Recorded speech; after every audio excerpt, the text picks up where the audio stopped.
Addiction is a powerful disease, and watching a loved one battle it can be both gut-wrenching and infuriating. On today's case, Mrs. Ingram says she wishes she could turn back the clock on her marriage to a time before her husband's alcohol dependency took over their lives. She says she is tired of public humiliations, the hidden bottles, and her husband's general lack of concern about his condition or her feelings. Mrs. Ingram has had enough, and she's brought the divorce papers to divorce court today to prove it. Let's hear her case. Court is now in session. The Honorable Judge Starr presiding.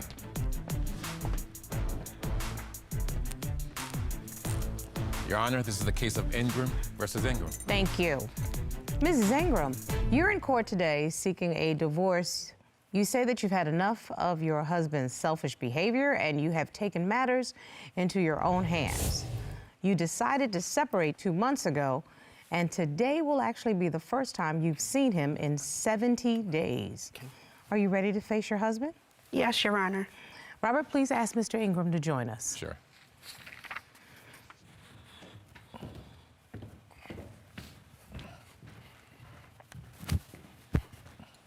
Hello, Mr. Ingram. Good morning, Your Honor. How are you? All right, so you have not seen your wife in 70 days, and you told our court staff that nothing would get in the way of you coming here to save your marriage. That's correct, Your Honor. Mrs. Ingram, how does it feel to see your husband after 70 days? This is hard, Your Honor. No one comes to divorce court lightly, especially someone who has been married for 2.5 years after being together 4 years. You were building a life, and now you say that life is over. Why don't you take me back to how you all met? Your Honor, we actually met at the grocery store. We were both in line, and I did not put the separator in between our groceries, and the lady started ringing up my groceries with his groceries. And we were joking around in line. I told him, "Oh, no, I don't want you. Those are my groceries. You take care of yours." And he was like, "Oh, no, not a problem. I'll pay for yours." So he paid for both of our groceries, and we walked out of the store, exchanged information, and we started talking from there. And we talked for roughly 3 months before we even decided to start dating. So it sounds like it started out really wonderfully. How did we get here in court today, ma'am? Your Honor, we got here today because I'm tired. I am tired of my husband's alcohol problem. He drinks entirely too much, and that alcohol issue is affecting our marriage. We do have a child together that we are raising, and I feel we have conflicting parenting styles with that, so that's also been an issue. We'll get into the specifics in just a minute. I just want to go over to Mr. Ingram. Mr. Ingram, Yes, you ma'am. heard your wife's claims Yes, ma'am. that your marriage has been damaged because of your drinking. What say you, sir? I say that's 100% true, ma'am. My drinking has caused problems between me and my wife. Are you aware that you have a drinking problem? Yes, ma'am. I'm totally aware. I am 72 days sober. So you recognize that your addiction is damaging physically, mentally, emotionally, and spiritually, correct? Yes, ma'am. And congratulations on your sobriety. Tell me what you've done to work on your sobriety. For me, I'm going through therapy, Your Honor. You're working with an independent therapist? Yes, ma'am. Okay. I have a friend that I'm also seeking AA with. Every week we meet. So you've been attending Alcoholics Anonymous? Yes. I recognize the things that I've said and I've done. I'm remorseful and I'm sorry. I'm apologetic. Alcohol in my life played a big part in my decisions. I'm going to go on over to the plaintiff, Mrs. Ingram, and ask her about some of those decisions. Mrs. Ingram, tell me what you've been experiencing. Well, Your Honor, the alcohol has been an issue. We actually had an incident where we went out for my birthday to a hibachi restaurant. Oh, that's one of my favorites. And he had been home the entire day drinking Oh, no. while I was at work. And when we went to the restaurant, sat down, and he immediately started sweating profusely. And he got up like to go to the restroom. And when he got up to go to the restroom, he passed out on the floor. Wow. So me being his wife and a protector, I automatically was like, oh no, his sugar levels must be down. When he was just really drunk as Cootie Brown. Absolutely. Okay, Mr. Ingram, tag your it. I was drinking throughout the day. I drink to cope with a lot of things that I've went through in my life. I'm a diabetic. My wife knows I'm a diabetic. So when I passed out at the restaurant, it wasn't for, cause what y'all two said, drunk as a skunk. My sugar levels dropped. My wife knew, cause instantly, she made me some orange juice and sugar. So she knew I wasn't drunk. She knew that I needed sugar. No. You were drunk. No, I was not drunk. No, you were drunk, No, sir. I was not. If you're not going to My admit... sugar, look, I said I was drunk, but you said I was drunk as a skunk. I know, actually I said drunk as Cootie Brown. Get the analogy correct. All right, Let me be real clear with you. James, you we're gotta not tell in the here truth. I am arguing telling the on truth. whether I or was not drunk, you were... yes. Sir, we're not in here arguing on whether you were drunk. You know you were drunk. So stand in your truth. I Because am if we're not standing in going to my get to the truth, why are we here? I'm finna get to the truth. I was drunk. Okay, then case closed. You were drunk. Yes, I was drunk and my sugar levels dropped because Correct. of my alcohol drinking, yes. There it is. That's the truth. I abused alcohol, period. Got you, Mr. Whether it's a fifth or it's a pint, I abused it. Yes, sir. Like most people in here can have a few drinks. You have a drink when you go home with your wife? Every once in a All while. right, cool. See, I go home and have a drink with myself every night. There was a football game that we were supposed to attend. don't do that. He did not go and left me to be the only person there to support our child. I missed one of the biggest games of this boy's life. He was disappointed in me. Sir, something tells me that there was something else that was involved, and that's why you're so emotional.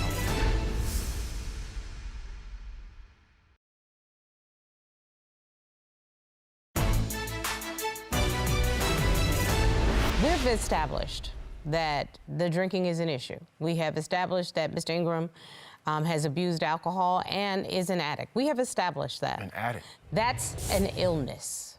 But there are a couple of other issues that are at the foundation of why you are seeking a divorce, one of which is the parenting style. Explain to me what you're talking about.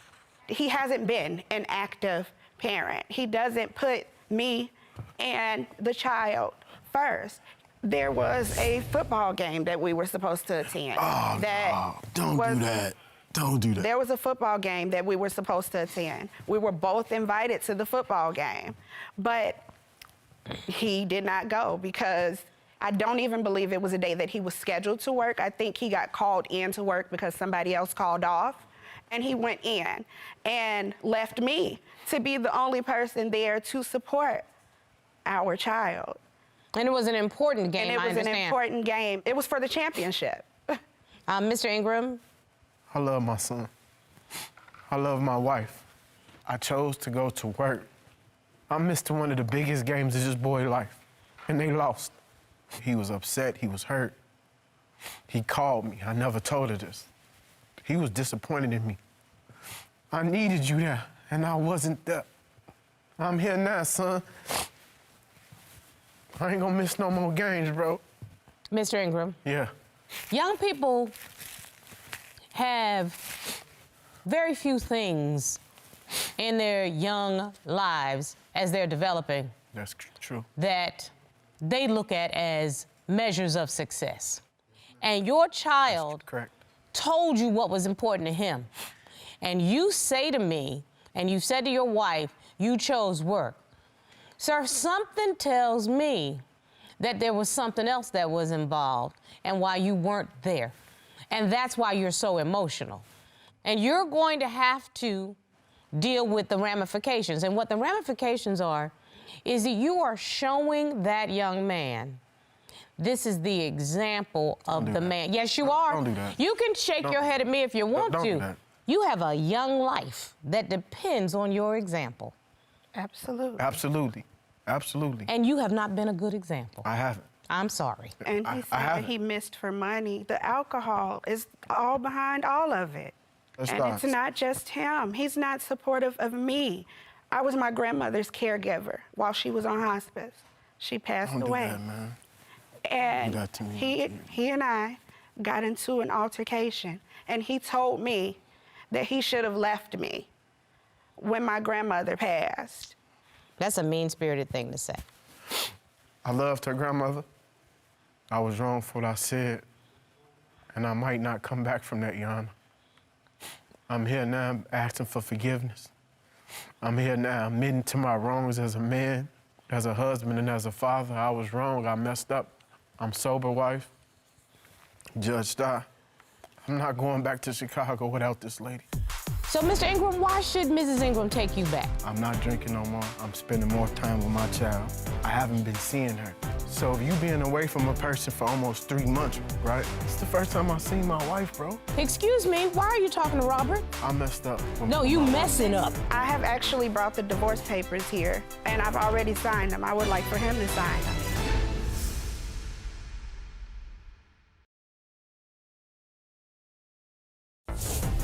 If you'd like your case to be heard on divorce court, call us toll-free at 1-877-311-2222 or log on to our website at divorcecourt.com.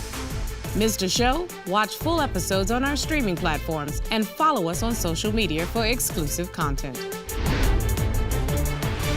Mrs. Ingram, what caused the actual separation, and where do you all stand right now? So actually in November, that is when we officially started living apart.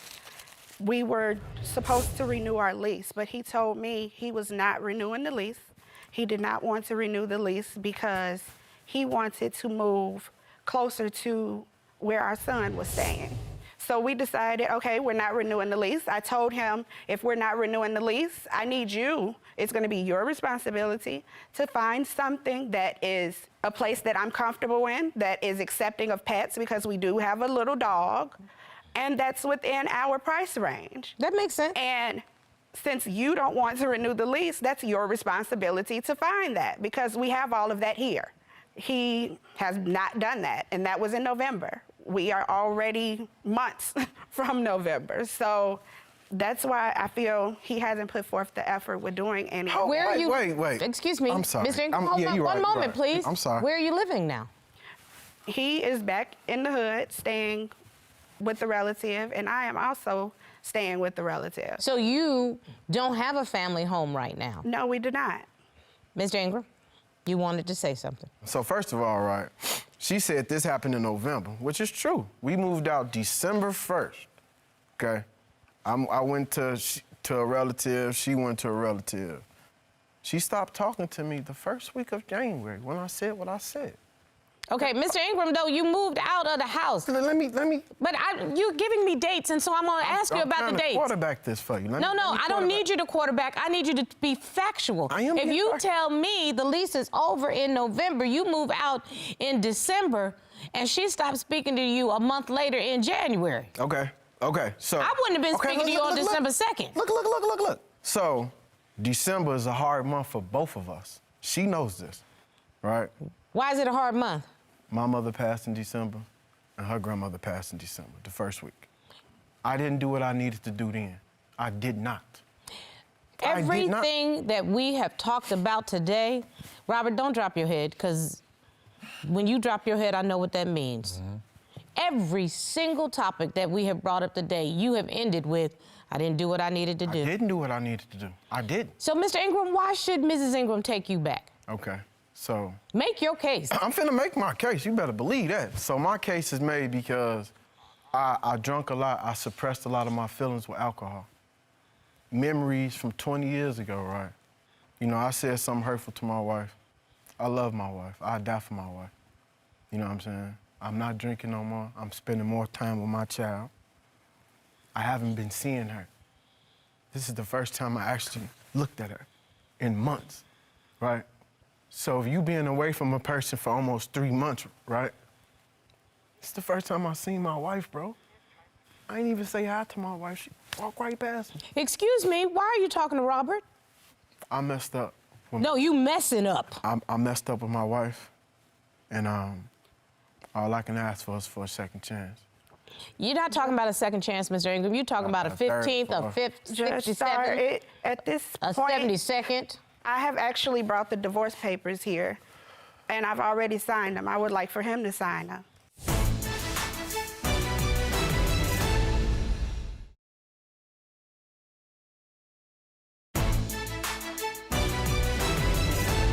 Mrs. Ingram, I normally say, let's figure out if there's anything left. Mr. Ingram, you have destroyed every aspect of a loving relationship. Robert, will you please retrieve the paperwork for me, please? I'd like to at least review it.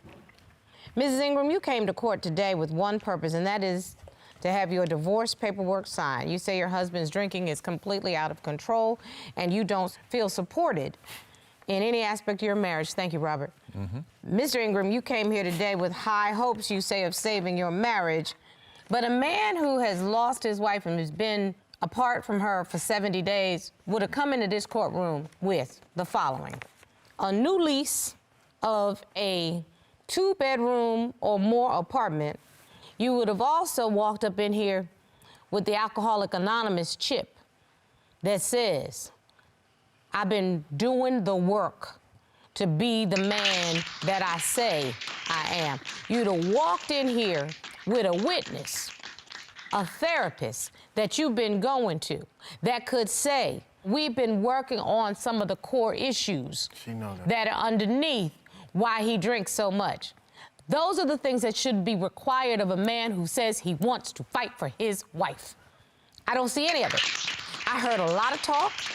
I see a lot of posturing. I hear a lot of promises. Can I say something? Sure, Mr. Ingram. Shanika, I'm sorry, man. I've hurt you. I've said some rude things to you. I have not been supportive enough to you. And I'm here today saying I'm sorry, man. I made a million promises, and I can barely keep 2 of them. But I promise you right now, I'm willing to do whatever. I have a therapist on my phone right now. He can vouch for me today. This is the thing. When you come to court, you bring evidence. You make your case. Yes, ma'am. Mrs. Ingram came in here and laid out a case, and you couldn't defend that case. I can't defend that case. I can't. At this point, I'm done. All Mrs. of that Ingram, doesn't is there matter. anything left that you can depend on when it comes to Mr. Ingram at all? I'm done. It doesn't matter anymore. I've given chance after chance. Mr. Ingram, this is what I'm going to do. Mrs. Ingram has already signed the papers. I can't force you to sign any papers, but I can say to you at that time, you've been served. And thus begins a process. You're going to have to pick your shoulders up, put on your big boy shoes, and actually put some action behind all of these words, because I haven't seen any action, and the tears don't matter. Robert, serve these papers.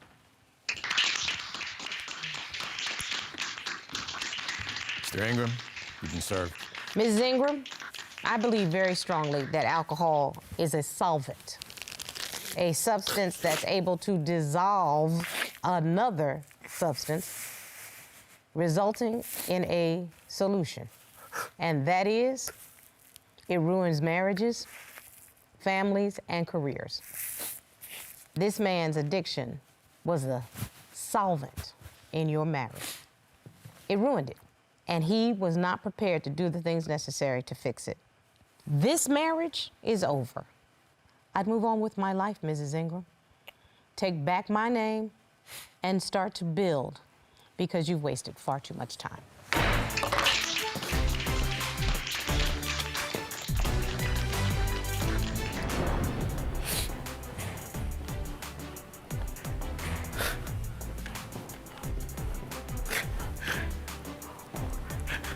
Robert, from a father's perspective, that just had to break your heart. Let me tell you, he chose not to go to the football game. Yes. He chose not to renew the lease. Guess what? When he chose not to renew the lease, he chose not to be with his wife. But that's not the first example. Again, like I said, we're now at example number 63 and counting. Right. This relationship was doomed from the beginning. The man is an addict, does not acknowledge his addiction. Right. There's nothing this woman can do except cut her losses and move on.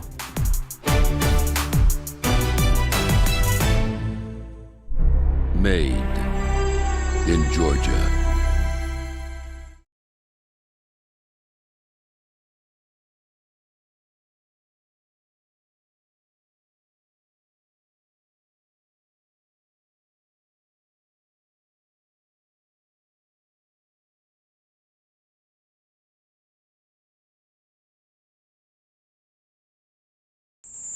Good evening, YouTube. This is your boy Godshot coming to you with another video.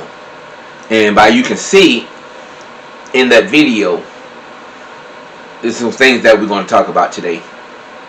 But before we get into the video, I'm asking each and every one of you to like, comment, subscribe, and turn on that bell notification so every time I drop a video that you will be notified. Now, in this video, here it is, you got a man that's pleading for his family. And despite of what he did or what situation he's going through, there's such thing that is called forgiveness. And he's fighting for his family. And it's one thing to fight for your family, and it's another thing to give up on your family. So, we got two parties. We got a man that's fighting for his family, and you got the woman that's trying to lose her family, that don't want the family. But what I want to talk about today is how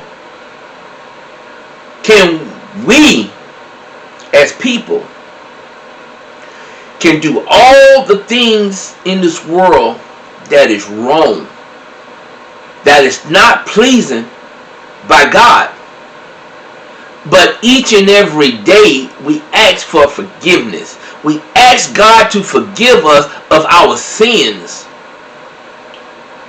This man has an alcohol problem.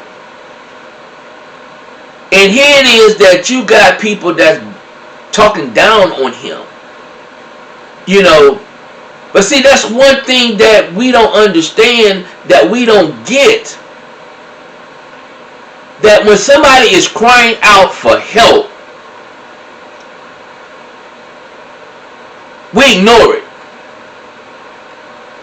We look down on them. We talk bad about them. We look at them like they ain't no good. Like they the dog poop that's on the bottom of our shoes.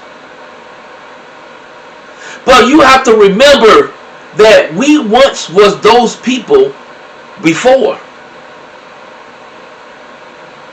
You understand what I'm saying? We can't sit here and treat somebody the way that we don't want to be treated. See, you can ask God for forgiveness, and God will grant you that forgiveness.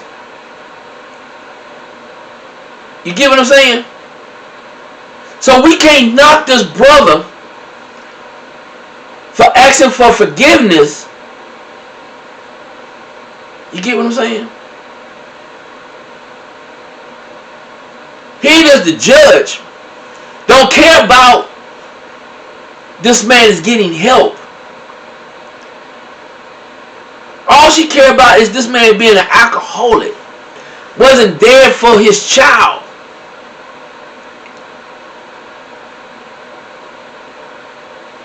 But I see a man that asking for help.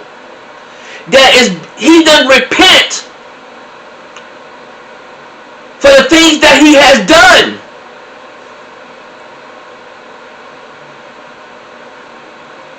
But his wife is not looking to forgive him. See, we got to go back and look at the vows that you took. The Bible says for better or for worse. And see, these are vows that you made unto God, not to man, but unto God you made these vows.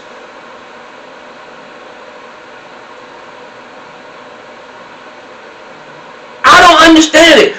Why can't this man get what he wants? He done repented. He's asking for forgiveness.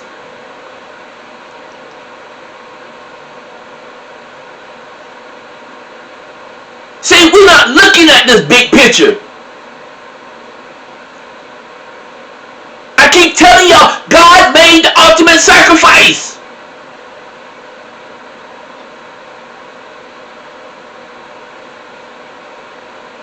See, you got to look at the good and you got to look at the bad.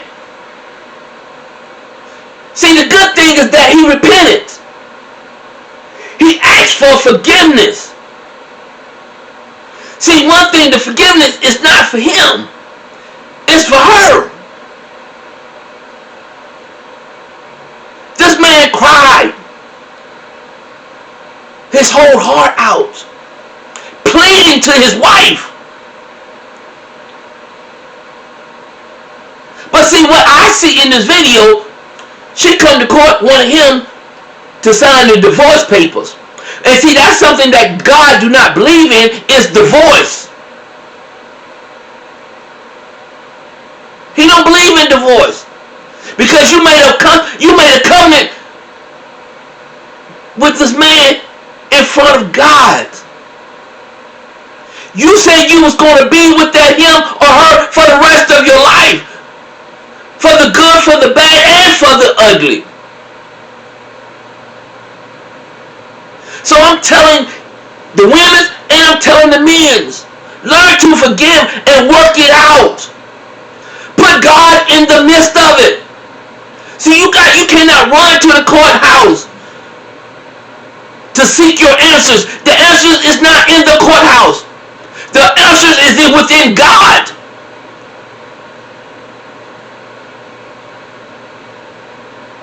She knew this man had an alcohol problem before she married him. But she chose to marry this man with this alcohol problem. Now you want to criticize this man, you want to throw away your family, all because he made a mistake. We all fall short of the glory of God. This man falls short in asking for forgiveness.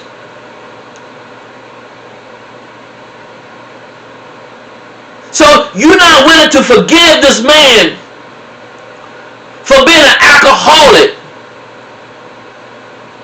But you can run to God and ask God to forgive you for the things that you have done wrong. It's not fair. It's not fair, people.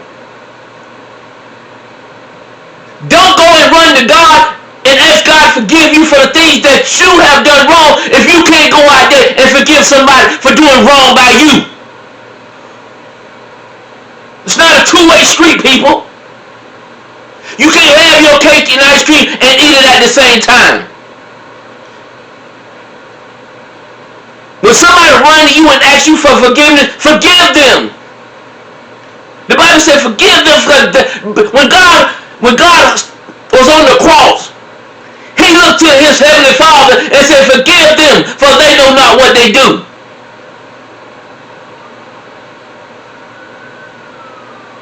That's the same way it worked with us. Everybody know how alcohol works. Everybody know what alcohol does to a person. Instead of criticizing this man, get this man some treatment. But she wasn't willing to do that. This man had to get put out of his home. This man had to get separated from his family just to get the help that he needed to have his family. But she wasn't there for him. But you want this man to do everything for you, but you can't be there for that man when he's down.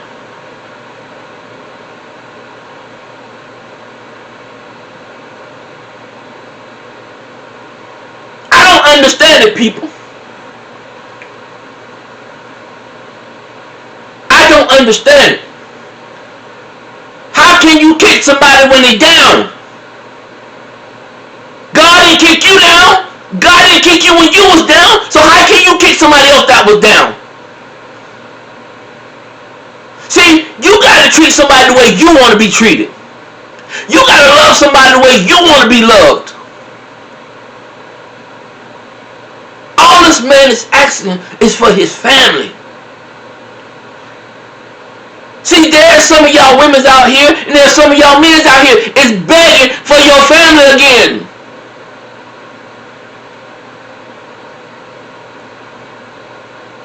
See, nobody's not going to heal until they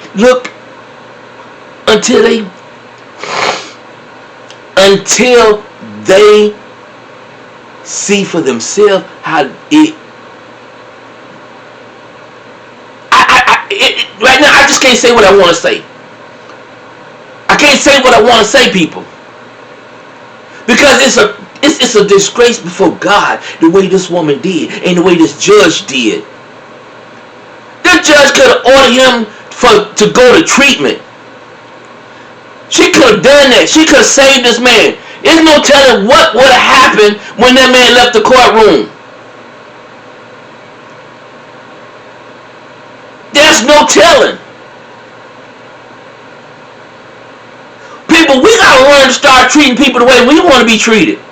When you see that homeless man on the side of the road with his sign and he's asking for money, bless him. Because you were just like that in front of God one day. You was like that. And God blessed you. So why not bless him or bless her? But we too busy talking about this, people. All the thing he want to do is just get money and go smoke it up, go drink it up, and go do this and go. It's not. That's the same way God feels. When God bless you with stuff, he probably feel the same way. Oh, if I bless them with them, what are they going to do with it? I'm blessing them. Some of y'all may agree with what I'm saying. Some of y'all may not agree with what I'm saying. But at the same time, you got to look within your heart.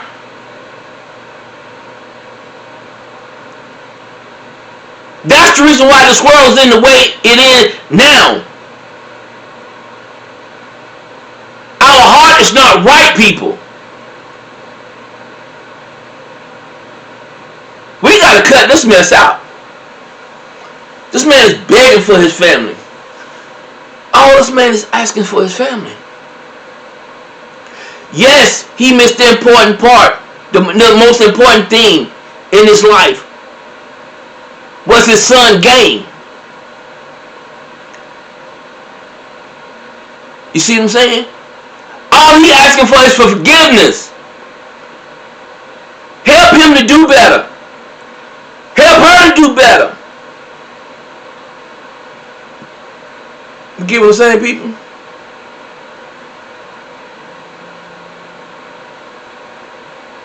God asked us each and every day to do right. But we do wrong. And we ask for forgiveness. And he forgive us. So when somebody do wrong by you and ask for forgiveness, forgive them. For they know not what they do.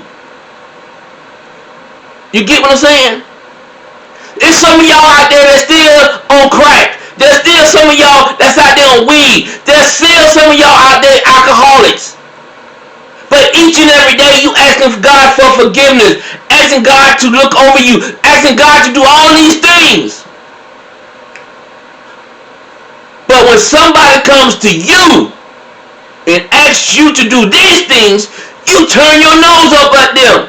How can you do something like that? How can you find it in your heart and not forgive? And you wonder why things happen the way it's happening. See, you gotta understand, people. There's power in forgiveness. There's a blessing in forgiveness.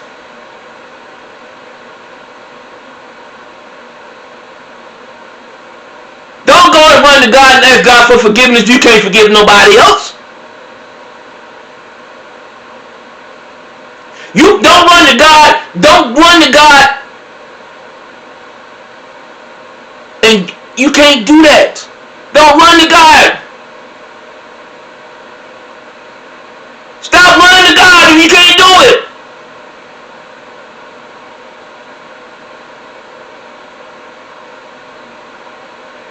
You see what I'm saying, people? When that neighbor knocks on your door and asks you for a little bit of flour, and you turn your nose up knowing that you got a container full of flour, but you don't want to give her no flour. Don't run to ask God for a blessing if you can't bless your neighbors.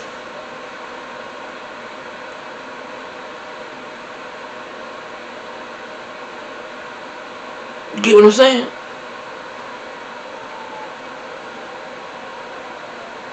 I don't understand it, people. Here it is. You got somebody that needs help, and y'all turn your nose up at these people.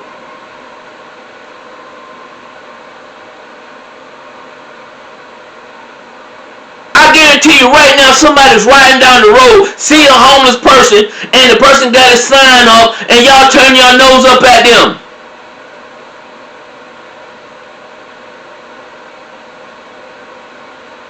See, you got to understand those magic words the day that you die.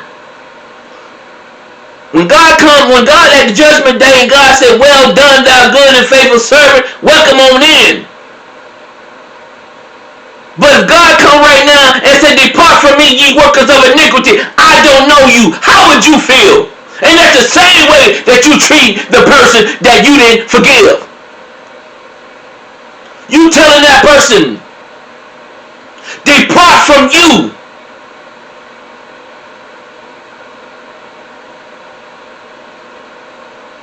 You gotta understand, people.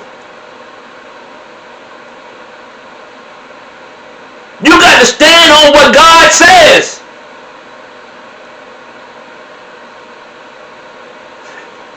When God bless you, it's your job to bless somebody else. You get what I'm saying? See, the blessing's going to keep coming. The blessing's going to keep coming. But all y'all doing is taking your blessings and hiding them. Not sharing. I bet you some of y'all right now, I guarantee you right now, there's some of y'all out there that's struggling to pay your light bill, and you don't know how you gonna get it. Where you gonna get the money from? All you got to do is go back and look at the way that you treated people. But now you want somebody to help you to pay your light bill. But when you didn't do not one dime to help somebody else. So why should somebody help you? See, you gotta remember, God already blessed you to pay your light bill. But you didn't pay your light bill. You did something else with the light bill money. But now you struggling.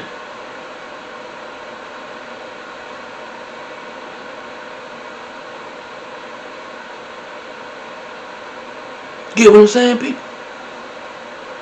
You get what I'm saying? Don't go around asking people for help. If you can't help, I'm going to keep saying it.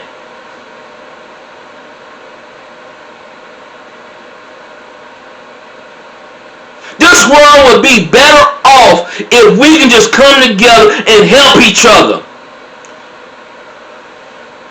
Husbands, love your wives as God loves the church. Women, submit to your husband, your own husband.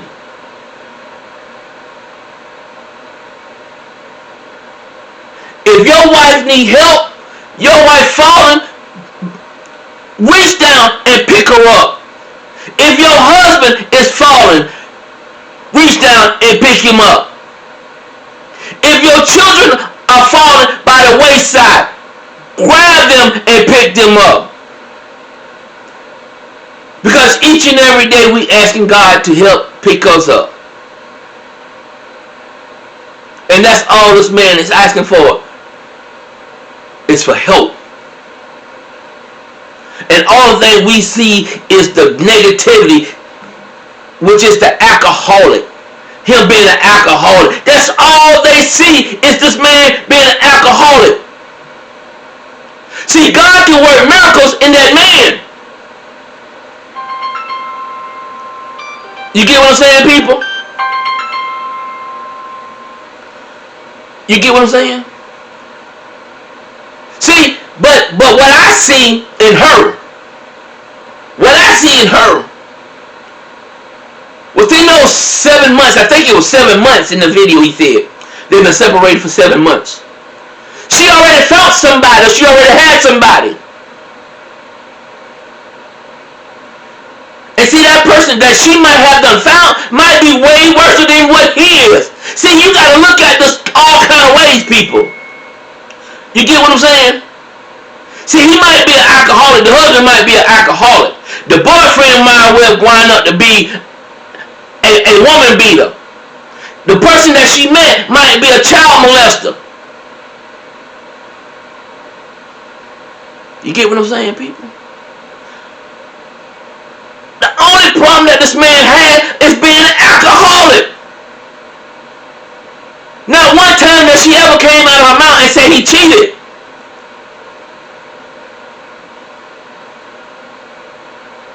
See, I blame her. When she said in that video that they went somewhere for her birthday, they went out to eat for her birthday. If you knew that this man was already drinking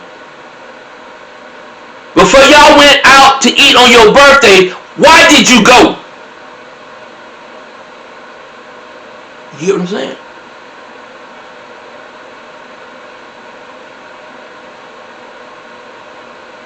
I don't understand the people. But she criticized this man. The judge criticized this man. The judge went for the woman. But nobody wanted to stand up for the man. Even the man tried to talk to the bailiff. And the bailiff, only thing the bailiff was just doing, shaking his head.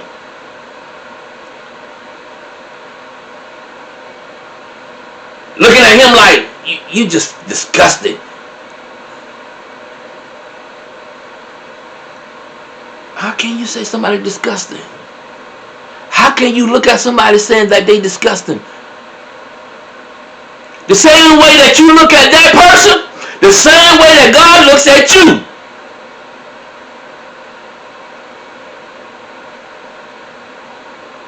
See, this man needed help a long time ago. But nobody was willing to help this man. Nobody knows what this man is going through. So he got to use alcohol to cope with what he's going through.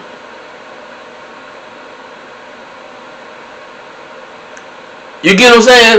That's just like somebody out there that's suffering with mental illness. And y'all know that this person is suffering from mental illness and y'all not willing to help. But something bad happened, then you want to open up your mouth. When it's all too late.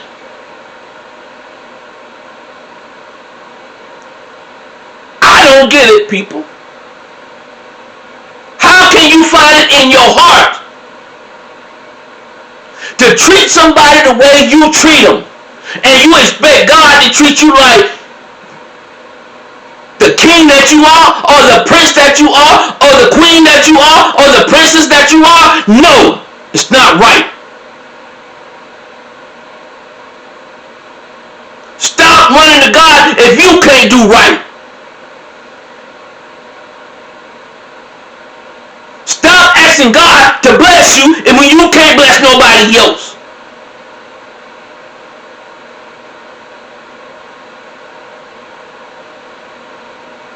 Because at the end of the day, like I said, and I'm going to say it again, when you want God to judge you when that day comes and say, well done,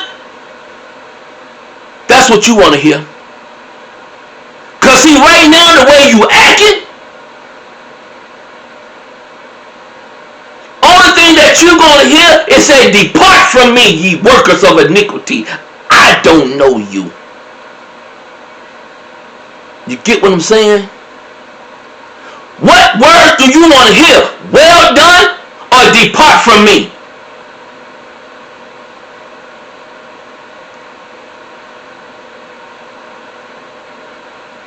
And that's the same way you got to do somebody else. You got to treat somebody else. See, there's some of y'all right now. There might be some of y'all right now that's got an empty bedroom somewhere in your home. Regardless if it's a basement or whatever. You know somebody that's homeless. It could be a family member. It could be a close friend. That needs help. But you're not willing to bring them into your home. Why? Because you ain't got no job. They ain't got no job. They ain't got no money coming in. They this, they this, and they that. But see, we gotta look at the same way God gonna look at us. Should I allow this person into my home where I got all these rooms? Should I let them in? They never fed the homeless. They never fed the homeless. They look down on people. They crucify people. All these things that God is looking at you the same way that you looking at somebody else. But you want God to bless you. Bless that person and God will bless you.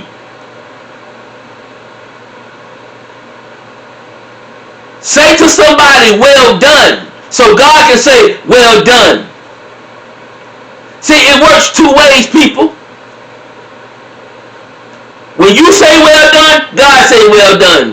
When you say depart from me, God say depart from me. Because we got to understand, people, we are all God's children. It's not about the color of our skins. It's about the blood that running warm in our vein. It's about the heart. See, but y'all run around in here talking about God knows the heart. Yes, God knows the heart. And you should know somebody else's heart too. Especially when they're crying out for help. So I'm asking you again, what do you want to hear? Well done or depart from me? I want to hear well done.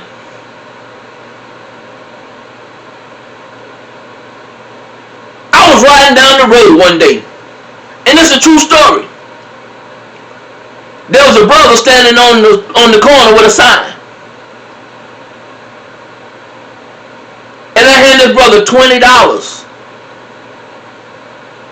The brother took out the $20. When I gave him the $20, the man took out a knot by that thick and put the $20 on top of that knot. I didn't say a word because I didn't know what this man needed the money for.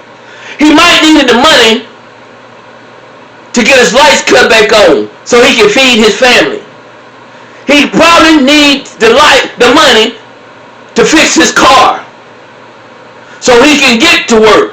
It's not for me to judge this man for why he wants the money.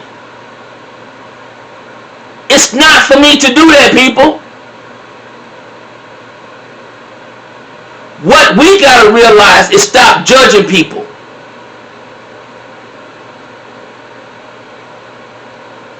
That's all we gotta do. If we stop judging people, God stop judging us. Because in the Bible, thou shalt not judge. That's why I don't serve on no jury duty. That's why I can't serve on a jury duty. Because I'm not going to look at the case. I'm looking at the person that committed the case, that committed the crime. I'm seeing what his heart is about. Why he's calling, why he did what he did. Maybe he needs some help.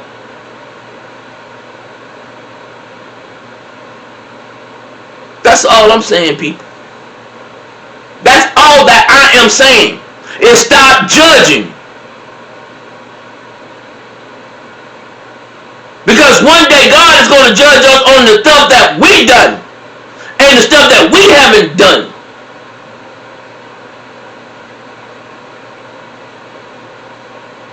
Because let me tell you something, you are no better than the person that's out there that's struggling. So what if this man got an alcohol problem? Some of y'all got problems that is worse than alcoholics. You get what I'm saying? The judge could be worse than the man that got the alcohol problem. Before she came to court, she probably been laying there with somebody else's husband. We don't know. But then you can come to court and judge somebody else for what they done wrong.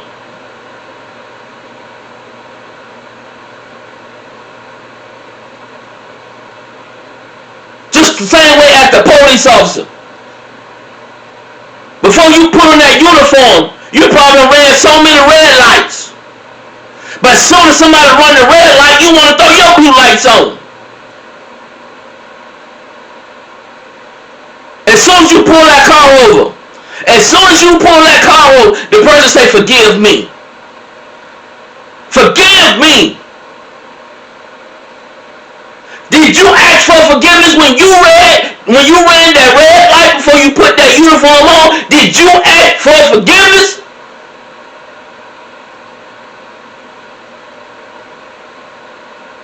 That's all I'm saying, people.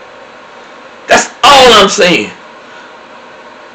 All I'm asking is look at yourself before you can judge somebody.